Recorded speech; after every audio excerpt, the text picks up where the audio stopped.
देखिए, बांदा में मुख्तार अंसारी की मौत के बाद हलचल लगातार तेज है। ऐसे में उनका जो शव है वो उनके पैतृक आवास पर ले जाया जा रहा है। कुछ ही देर में वो शव जो है वो पैतृक आवास पहुंचेगा, लेकिन बनारस के मुसलमान इसको क्या सोचते हैं ये जानना जरूरी है, क्योंकि बनारस से मुख्तार अंसारी का सियासी इसके अलावा व्यापारिक रिश्ता भी रहा है। चलिए हम बात करते हैं। क्या नाम है आप? मेरा नाम शकील अहमद है। आपने सुना होगा इस घटना के बारे में, कल रात से ही लगातार चल रही है बातें। क्या कहेंगे, आपके मन में क्या विचार है? देखिए, हमारे मन में क्या विचार है, मौत बरहक है। मौत सबको आना है, उससे कोई छूटा नहीं, दुनिया का कोई भी इंसान छूटा नहीं मौत से। आज उनकी यही इतनी उम्र ही थी उनकी ज़िंदगी की। अगर 61 साल की उम्र में बहुत से लोग 45 साल की उम्र में मर जाते हैं, 50 साल की उम्र में मर जाते हैं, 30 साल की उम्र में मर जाते हैं। 61 साल की आयु में वो अब दुनिया को छोड़ के इस दुनिया से रुखसत हो गए। तो अब उसके बारे में हम क्या कहा जा सकता है? उनकी मौत रही, समय से रही मौत। इसी मौत को भाई हम अगर ऊपर वाले को मानते हैं, विधाता को मानते हैं, उसकी जब बच्चा पैदा होता है तब उसकी आयु लिख दी जाती है कि उसकी उम्र कितनी रहना है। अगर हम उसको मानते हैं तो, और अगर हम दुनिया भर की एक प्रक्रिया वाली बात करें कि ऐसा है वैसा है तमाम चीज़, हम मौत के ऊपर भरोसा करते हैं। रमज़ान शरीफ में उन्होंने अपनी दुनिया को चले गए दुनिया से।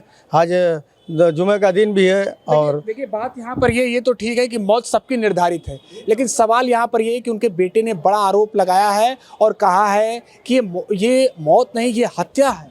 देखिए, उनका औलाद है, वो आरोप लगाए। अब वो उसी ने आरोप लगाया, आम आदमी ने नहीं आरोप लगाया है। औलाद तो आरोप लगाएगा, औलाद तो आरोप लगाएंगे, लेकिन वो आम आदमी नहीं किसी ने आरोप लगाया। वो तो घर वाले हैं, घर ही वाले तो कुछ ना कुछ आरोप लगाते हैं। चाहे वो भाई लगाएं, बहन लगाएं, बेटी लगाएं और चचा लगाएं, कोई भी लगाता है तो घर के परिवार के लोग। FIR जो लाज होती है वो घर ही वालों के नज़रिए होती है कि आम आदमी के लिए होती है। आम आदमी तो शुरू में करता, बाद में निकाल दिया जाता है। आम आदमी का मुख्तार अंसारी के व्यक्तित्व को लेकर क्या नजरिया है?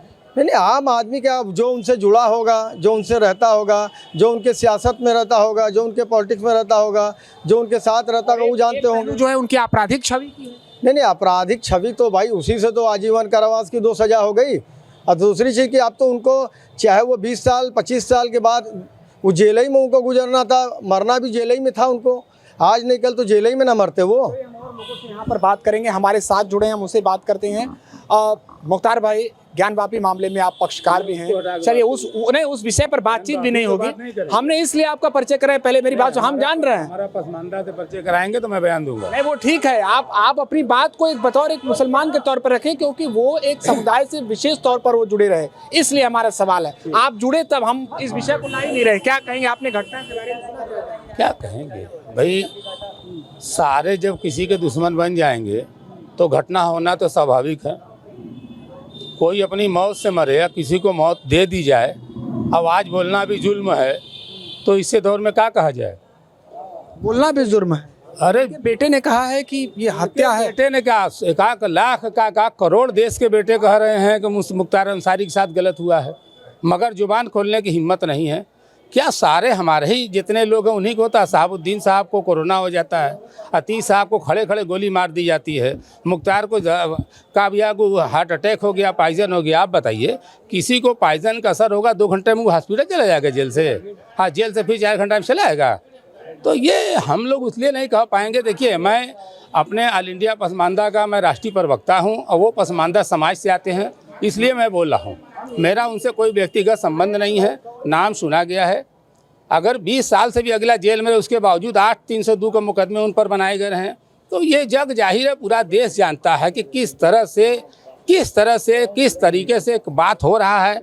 मुकदमे बढ़ाए जा रहे हैं और टारगेट किए जा रहे हैं। जो फैसलेकार हैं, दर्जनों मुकदमे उन पर, उनसे कौन पूछेगा?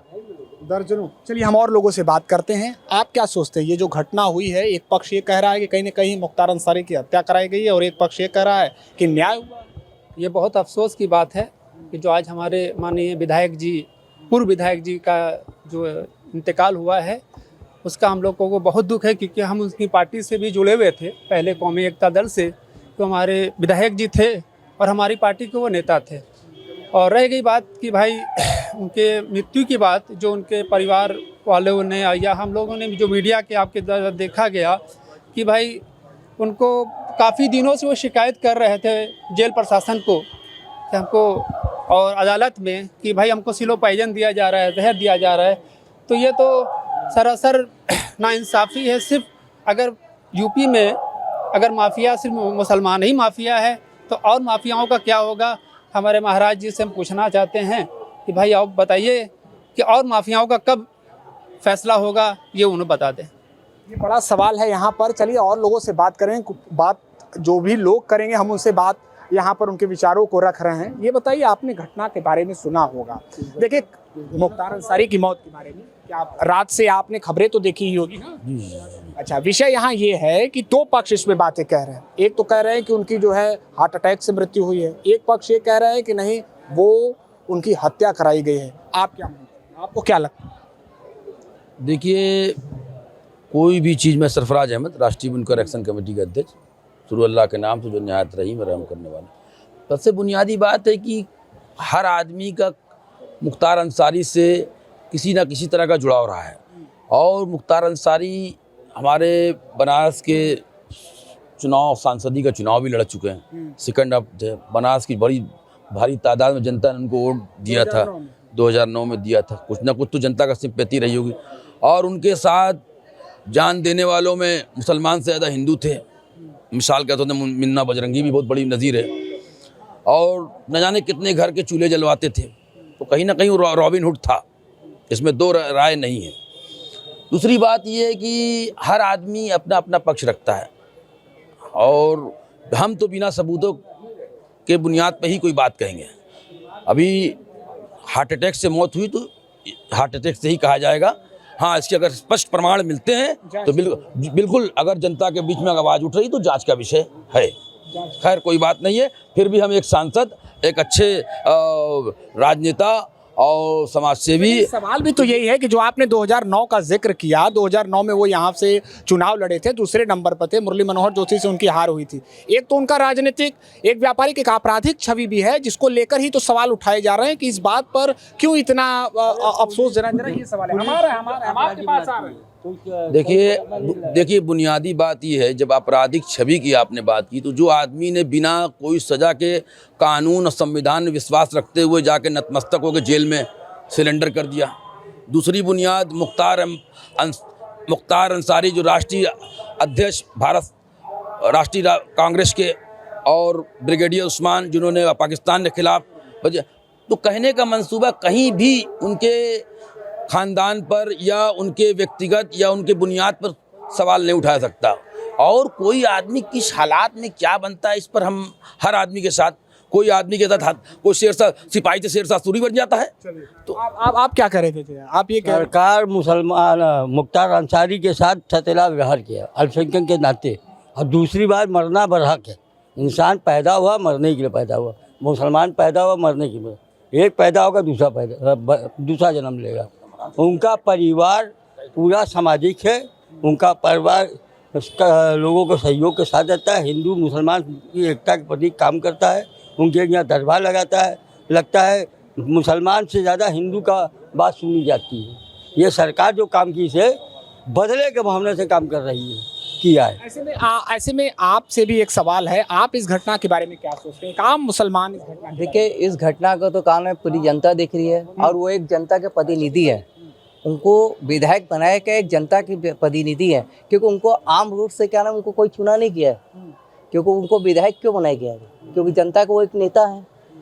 और आप देख रहे कि जेल के अंदर में हत्या हो रही है, जेल के कोर्ट के अंदर हत्या हो रही है, तो ये तो जंगल राज हो गया है। जंगल राज की ये बात करें। एक अंतिम सवाल मुख्तार भाई आपसे लेकर हम अपनी बात को ख़त्म करेंगे।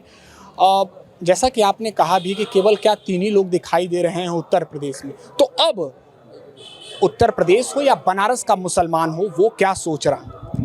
भाई क्या सोचेगा, उसके पास कोई ऑप्शन है ही नहीं है। देखिए सबसे बड़ी बात है कि जो मुसलमानों का नेतृत्व करेगा उसके साथ यही व्यवहार होगा। वर्तमान की बात यही है। मुसलमानों की बात करना आज के दौर में सबसे बड़ा जुर्म है, हर स्तर पर, चाहे सामाजिक हो, राजनीतिक हो। और हिंदुस्तान के अंदर कोई राजनीतिक पार्टी मुसलमान के साथ नहीं खड़ी है। अगर कोई कहता है तो भ्रम में है।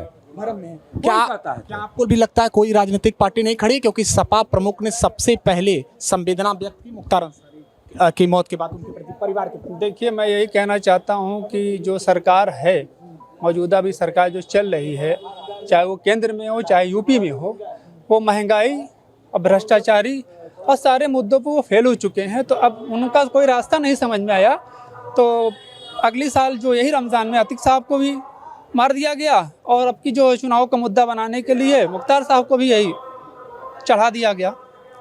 तो चुनावी मुद्दा है ये, कुछ है नहीं तो ऐसे मामला। में बनारस के मुसलमानों का कहना है कि निश्चित ही इस मामले की जांच होनी चाहिए और जो भी सच्चाई है वो देश के सामने आना चाहिए। एबीपी गंगा, खबर आपकी, जुबान आपकी।